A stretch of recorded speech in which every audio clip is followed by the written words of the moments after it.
les erreurs médicamenteuses graves qui entraînent des effets indésirables arrivent le plus souvent à l'étape de l'administration des médicaments, puis le plus souvent avec des médicaments à haut risque. La bibliothèque de médicaments, c'est vraiment une base de données médicamenteuses. Donc ça comporte une panoplie d'informations pour encadrer l'utilisation des médicaments dans un service de soins, les médicaments injectables, quand on est auprès de patients critiques, fragiles, par exemple dans un service de réanimation ou un service de pédiatrie, on va vraiment ajouter un filet de sécurité au plus près de l'administration du médicament, au plus près du patient.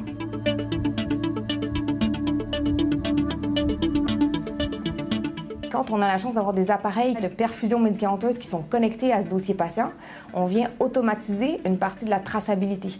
Donc ça permet de décharger l'équipe paramédicale. Ça les libère d'une tâche qui était fastidieuse ou qui pouvait être oubliée pour la rendre la plus précise, exhaustive, pour pouvoir faire de la médecine de précision derrière puis recentrer le soignant au chevet du patient. Ouais.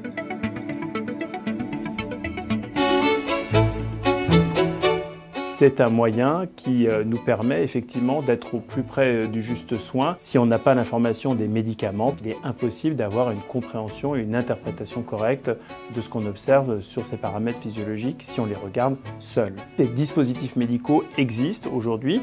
Un notamment, par exemple, nous permet de prédire dans les 10, 15, 20 minutes qui suivent le risque d'hypotension. Cette centralisation de données aussi, elle va se faire à l'échelle du service. On va pouvoir rapatrier toutes les données des patients au sein d'un même endroit et donc là aussi centraliser la zone d'analyse. L'intégration au sein de bases de données de toutes ces données-là vont pouvoir être utilisées pour appliquer ensuite éventuellement des algorithmes qui vont pouvoir classer les patients, prédire des évolutions, éventuellement prédire des thérapies plus adaptées.